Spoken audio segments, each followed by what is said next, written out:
राहत के लिए बना, आहत कर गया। ठगों ने जो नंबर यूज़ किए हैं ठगी करने के लिए, उन सभी में अगर एक से ज़्यादा बार सेम नंबर से शिकायत आती है तो हम उन नंबर्स को ब्लॉक कराते हैं। कहीं डिजिटल डाका, कहीं एंटी सोशल धमाका।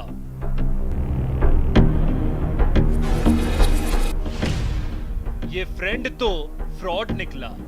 सबसे पहले 155260 पे अगर टाइमली कॉल किया जा सके तो ये पुलिस की जिम्मेदारी है कि आपकी एफआईआर भी हमारे मार्फत लॉन्च हो जाएगी, वो अमाउंट भी ब्लॉक किया जाएगा। इंटरनेट का जंजाल। नमस्कार, बहुत स्वागत है आपका। प्राइम डिबेट देख रहे हैं आप, आपके साथ में जेपी शर्मा। तो ये दिलचस्प खबर हमने आपको दिखाई थी डिजिटल फ्रॉड्स को लेकर। जयपुर पुलिस का ये नवाचार डिजिटल फ्रॉड्स को काबू कर रहा है। भले ही इसकी कामयाबी का या यूं कह लीजिए कि इफेक्टिविटी का प्रतिशत बहुना हो, लेकिन इसकी तारीफ होनी चाहिए, क्योंकि हम अपनी इसी दुनिया में एक ऐसी असुरक्षित दुनिया से घिरे हुए हैं जिसमें हमारा पैसा टका, मान प्रतिष्ठा, रिश्ते नाते सब कुछ 24 घंटे दांव पर लगा हुआ होता है। बैंक अकाउंट से ठगी के जरिए पैसा लूटने से आगे डिजिटल वर्ल्ड के हमारे वर्ल्ड पर हावी होने के साथ ही हमारे बारे में एक झूठी सूचना या कोई डॉक्टर्ड पिक्चर हमारा जीना मुहाल कर सकती है।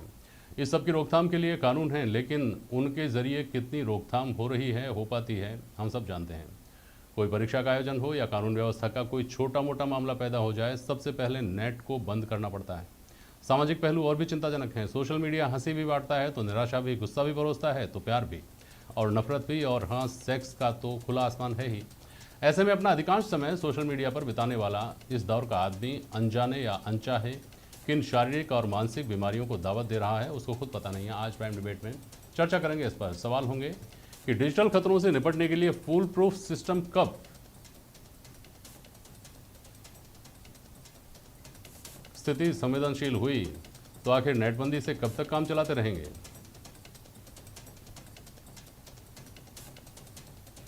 सोशल मीडिया के अनसोशल पहलू से बचाव कितना और कैसे मुमकिन।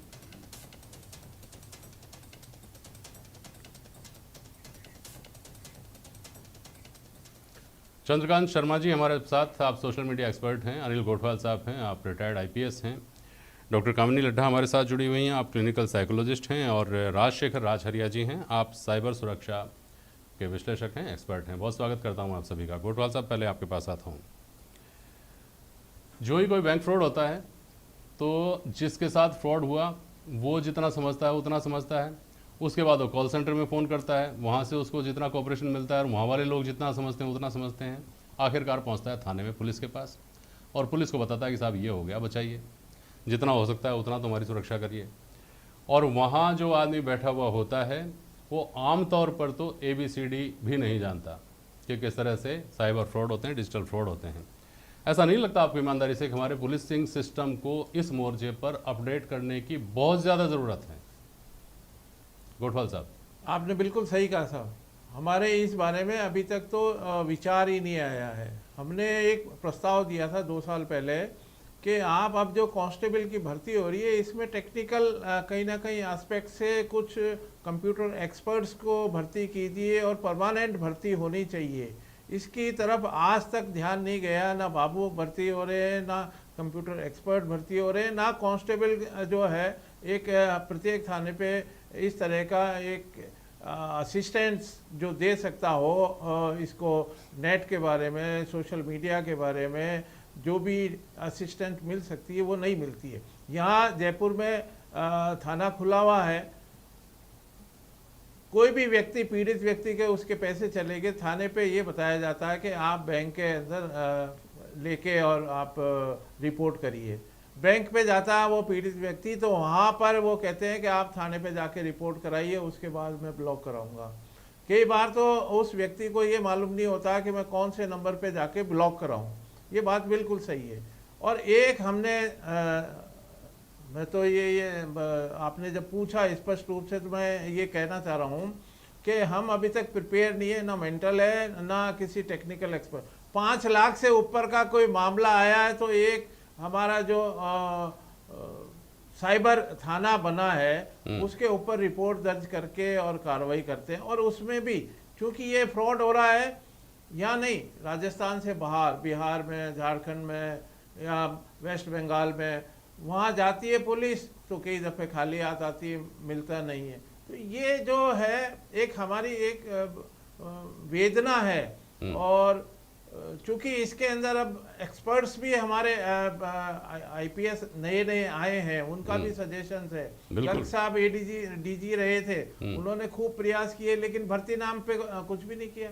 आप जैसे आपने आज एक्सपर्ट बुलाए हैं, इनको ये कुछ हमारे मदद कर देते हैं तो हम उसके सहारे आगे बढ़ जाते हैं। अब दिक्कत यही है कोटवाल साहब कि मदद जिनसे अपेक्षा है वो खुद मदद की अपेक्षा कर रहे हैं। अब कोई कोई ऑफिसर दिगंत आनंद साहब का ये जहाँ से ये बात शुरू हुई थी बहुत बेहतर कोशिश की गई, लेकिन सवाल आकर वहाँ ठहरता है कि आप कह रहे हैं कंप्यूटर के जो लोग हैं उनकी भर्ती की जाए। हमारे साथ राज हरिया जी भी जुड़ रहे हैं ना। राजशेखर जी, जिस लेवल के फ्रॉड होते हैं उनको काउंटर करने के लिए, उनसे बचने के लिए, उनकी तोड़ निकालने के लिए और इन्वेस्टिगेशन के लिए बहुत अच्छे तरीके से पढ़े लिखे, जो टेक्निकली बहुत एक्सपर्ट हैं, टेक्नो सेवी लोग हैं, जो IITians हैं, उनकी ज़रूरत है, जिनको वहाँ से निकलने से पहले अच्छी कंपनियाँ लाखों रुपए के पैकेज दे देती है। राजस्थान पुलिस अगर उनको ऑफ़र करेगी तो 20,000 25,000 रुपये की नौकरी ऑफ़र करेगी और उसमें फिर 24 घंटे की ड्यूटी और पुलिस के साथ जो जो होता है वो सब। तो ऐसी स्थिति में क्या पुलिस, हमारी पुलिस राजस्थान की हो किसी भी स्टेट की हो, पूरे हिंदुस्तान में एक ही हाल है, क्या हमारी पुलिस ने इस दिशा में सोचना शुरू किया? आपको ऐसा लगता है कि हम उन लोगों को अफोर्ड कर सकते हैं, जबकि आने वाले वक्त में क्राइम का यही सेक्ट सबसे ज़्यादा बढ़ने वाला है? राजशेखर जी, क्राइम तो साइबर क्राइम पे बढ़ना स्टार्ट हो गया है, लेकिन अगर हम बात करें कि जो एक्सपर्ट हैं बाहर के, अगर पुलिस के अंदर आना चाहते हैं तो बहुत ही कम लोग हैं जो इसके अंदर अपना इंटरेस्ट दिखाते हैं कि हाँ ठीक है मैं पुलिस में जाके क्या कर सकता हूँ। क्योंकि होता ये है कि यहाँ पे मतलब पुलिस में इंटरनल सिस्टम भी ऐसा होता है कि आप जो चाहो वो चीज़ें आप नहीं कर सकते हो, आपको एक थोड़ा बंद के काम करना पड़ता है। दूसरी तरफ जहां पुलिस की बात है तो पुलिस के साथ एक सबसे अच्छा ऑप्शन, पुलिस में भी बहुत सारे एक्सपर्ट हैं आज के दिन, जो कांस्टेबल भर्ती होते हैं, जो एसआई आए हैं, उसमें से बहुत सारे लोग ऐसे हैं जो कि आईटी में काफी अच्छे एक्सपर्ट हैं, जो बीसी या फिर अच्छी डिग्री लेके आए हैं, जिनको अच्छा नॉलेज है। तो बेटर है पुलिस में ही जो पहले से भर्ती लोग हैं उनका एग्जाम लेके या फिर उन्हीं से जिन लोगों का इसमें इंटरेस्ट है उनको आगे लेके आया जाए। अब होता ये है कि जो लोग पहले से 10 साल से एक जगह पे बैठ के कंप्यूटर पे काम कर रहे हैं उन्हीं लोगों से ये काम करवाया जाता है, ना कि जो नए लोग हैं जिनको इसमें इंटरेस्ट है, जो सीखना चाहते हैं उनको सिखाया नहीं जाता। बहुत कम उनको मौका मिलता है इन चीजों का। उन लोगों को फील्ड के अंदर भेज दिया जाता है, तो वहां पे एक बहुत बड़ा लैक आ जाता है। सही बात है। अब देखिए इस बात यह है कि पुलिस की वर्दी के रौब के अलावा बाकी सारी वो खामियां, वो कमियां हैं पुलिस की नौकरी में जिनसे आदमी आज ही जाता है। अनिल कोटवाल साहब बहुत बेहतर तरीके से जानते हैं इस बात को, लेकिन अब जो है सो है। जयपुर में साइबर थाने की आपने बात कही, मुझे नहीं लगता कि वहाँ 1 दर्जन भर लोगों की भी नफरी होगी। जहाँ तक मुझे अंदाजा है कि 10 आदमी वहाँ अधिकतम काम कर रहे हैं। जो इतना बड़ा जो साइबर फ्रॉड्स का, डिजिटल फ्रॉड्स का काम है उसको संभाल रहे हैं वो लोग, कितना संभाल पा रहे होंगे हम सब समझ सकते हैं। लेकिन जो है सो है। ऐसी स्थिति में आप क्या सजेस्ट करेंगे राजशेखर जी? बैंक में पैसा रखो तो दिक्कत है, आपका पैसा काम ही नहीं आ रहा, वहाँ से कोई लूट ले जाएगा, डिजिटल फ्रॉड हो जाएंगे आपके साथ। बैंक से पैसा निकालो, किस काम के लिए निकाला जानकारी दो, जवाब दो। अगर घर में लाकर रखना चाहो सुरक्षित तो कैश को लेकर घर में रख नहीं सकते। डिमोनेटाइजेशन का अभी ताज़ा अनुभव रहा है, आदमी वैसे ही डरा हुआ है कि पैसा पता नहीं कब नोटबंदी जैसा कुछ और हो जाए। तो ऐसी स्थिति में करो क्या, समझ में नहीं आता आम आदमी को। तो आप जैसे एक्सपर्ट ही समझ सकते हैं राजशेखर जी। अब इसमें सबसे बड़ी प्रॉब्लम यह है कि गवर्नमेंट भी एक तरफ जहां लोगों को सिखाना चाह रही है कि आप अपना 2FA इनेबल करके रखें, अदर चीजें इनेबल करके रखें, लेकिन ये जो ऑनलाइन ठग लोग हैं ये भी एक कदम आगे चलते रहते हैं। मतलब ये लोग आज के दिन उन लोगों को टारगेट करते हैं, जैसे गांव हो गया या फिर कोई रिटायर्ड आर्मी पर्सन हो गए, इन लोगों को टारगेट करते हैं जिन लोगों को इतना नॉलेज नहीं होता। दिन में अगर ये लोग 100 कॉल करते हैं तो 100 में से 3 लोग इजीली फंस जाते हैं उसके अंदर। तो आप लोगों को कितना ही एजुकेट कर दो, ये लोग, हमारे कंट्री की पॉपुलेशन के हिसाब से एजुकेशन से काम नहीं चलेगा। हमें अपना सिस्टम स्ट्रॉन्ग करना पड़ेगा। और जहां से ठगी होती है, जैसे पहले बिहार में आपका जामतारा इधर सबसे ज्यादा होता था, अब ये सारा का सारा राजस्थान के अपने भरतपुर इस साइड में बहुत ज्यादा होने लग गया। तो फील्ड में भी काम करने की जरूरत है और पुलिस में सिस्टम स्ट्रॉन्ग बनाया जाए कि जो लोकल वहाँ की पुलिस है वही उसको पनपने ही ना दे, वो उसको स्ट्रॉन्ग ना होने दे। अदर कंपनीज भी इसमें सपोर्ट करें कि अगर बिना KYC के अकाउंट के अंदर पैसा जा रहा है तो उसको विड्रॉ ना करने दे कम से कम 2 या 4 घंटे तक, ताकि अगर कोई कंप्लेंट आए तो वो पैसा रोका जा सके। लेकिन होता ही है कि बिना KYC के अकाउंट से भी पैसा विड्रॉ हो जाता है, दूसरे अकाउंट में चला जाता है। पुलिस जब तक ब्लॉक करवाती है तब तक पैसा निकल चुका होता है। तो आम आदमी को तो मेरे हिसाब से उम्मीद छोड़ ही देनी चाहिए कि एक बार उनके साथ अगर ठगी हो गई तो उनका पैसा आएगा। बिल्कुल। केवल 2 से 3% केस में वापस आता है। और वो 2 से 3% केस में कौन लोग होते हैं पीड़ित, वो हम सब जानते हैं, उसके ऊपर मैं आता हूँ। लेकिन ये डिजिटल वर्ल्ड का, सोशल मीडिया का जो संसार है, इसका दूसरा पहलू थोड़ा सा सामाजिक, थोड़ा सा परिवार से, थोड़ा सा हमारे व्यक्तिगत जीवन से जुड़ा हुआ है, जिस पर मैं चंद्रकांत जी आपसे सवाल करता हूँ कि ज़रूरी भी है इस दुनिया से जुड़े रहना और जोखिम भरा भी है। और जब सवाल उठाए जाते हैं कि साहब परेशानी है, इससे तो 10 तरह के नुकसान हो रहे हैं, सोशल जो आदमी का ताना बाना है वो भी ख़राब हो रहा है, आदमी की सेहत भी ख़राब हो रही है, आदमी का की दिमागी सेहत भी ख़राब हो रही है, सारे नुकसान ही नुकसान हैं और फ़ायदे भी हैं। तो फिर बीच का रास्ता और व्यवहारिक रास्ता निकालने की बात कही जाती है, जो कि मुझे व्यवहारिक नहीं लगता। आपके सामने जब इस तरह की चीज़ आती है जो आपका ध्यान खींचती है, तो आप उसकी तरफ जाते ही जाते हैं सब कुछ भूल कर। तो फिर क्या रास्ता निकले चंद्रकांत जी? देखिए सब बात ऐसी है कि सोशल मीडिया और ये ऑनलाइन फ्रॉड्स की बात यहाँ हम कर रहे हैं। सो ये वैसा ही है जैसे देखिए सोशल मीडिया को जब शुरू किया गया था तो बहुत पॉजिटिव थॉट से शुरू किया गया था और इसको लोग किस तरह से यूज कर रहे हैं उस पर निर्भर करता है। ठीक उसी प्रकार जिस तरह से चाकू जब बना था तो सब्जी वगैरह काटने उस पर्पज से बना था, लेकिन वही चाकू यूज करके मर्डर भी होते हैं। तो ये चाकू की गलती नहीं है, ये एक्चुअली उस व्यक्ति की या तो जानकारी कम होना या उसका थॉट प्रोसेस है, विचार है, जिस तरह से उसको यूज कर रहा है। डेफिनेट बात है, जैसा आपने कहा कि वो अट्रैक्ट होता है, बहुत सारी चीजें हैं, आप हर जगह लोगों से इजीली पहुंच पाते हैं, फैमिली से कनेक्ट कर पाते हैं, रिलेशनशिप बिल्ड कर पाते हैं, नेम फेम मनी और अर्निंग ये सब कुछ भी इसके थ्रू सेट हो पाता है। लेकिन ये वैसा ही है कि एक तरफ कुआं है और एक तरफ खाई है, आपको बहुत बैलेंस करके चलना पड़ेगा और खुद को अवेयर होना पड़ेगा। अभी राजशेखर जी जैसा कह रहे थे कि हमारा एक सिस्टम बहुत फुल प्रूफ होना चाहिए, डेफिनेटली होना चाहिए, लेकिन अवेयरनेस और खुद की इंफॉर्मेशन, खुद को बचाने का तरीका, वो खुद को सीखना बहुत ज़रूरी है, and that is only because of awareness. Doctor Kamini Laddha ji, Chandrakant ji ने चाकू का उदाहरण बहुत अच्छा दिया कि चाकू से मर्डर भी हो सकता है, चाकू से सब्जी काटी जानी चाहिए बेसिकली। तो लेकिन सवाल यहाँ ये भी आता है कि चाकू हमारे हाथ में तब एक्सपेक्ट करते हैं हम जब ये जान चुके होते हैं कि ये सब्जी काटने के लिए होता है, ये मर्डर करने के लिए नहीं होता है। ये सोशल मीडिया का चाकू तो बच्चे के हाथ में है और पिछले 1.5 साल से तो मजबूरी में है, उसको देना ही पड़ेगा आपको। आप लाख चाहते हो कि उस बच्चे के हाथ में नहीं दिया जाए, लेकिन उसको देना पड़ेगा आपको। उसके बाद आप इस बात को या तो चौकीदार बन के बैठे रहें, देखते रहें लगातार क्या देख रहा है, क्या कर रहा है, जो संभव नहीं है, और या फिर आप इस जोखिम की तरफ एक कदम बढ़ा दें। डॉक्टर कामिनी लड्ढा जी। सर देखिए, ऐसा है कि ये नई तकनीकें, जो भी टेक्निक्स नई आई हैं, ये हमारी जिंदगी का एक ऐसा हिस्सा है जिसको हम डिनाई नहीं कर सकते हैं, और जब तक हम इनको अपनाएंगे नहीं, हम जीवन में आगे भी नहीं बढ़ सकते हैं। पर सर, जहाँ तक अपन साइबर क्राइम की बात कर रहे हैं या हम सोशल मीडिया की बात करें, यहाँ जो सबसे पहला कॉज या साइकोलॉजी जो है वो है, सबसे पहला कॉज होता है लालच। कई बार लोगों को लगता है जैसे पढ़े लिखे समझदार आज की यूथ के लोग भी फंस जाते हैं।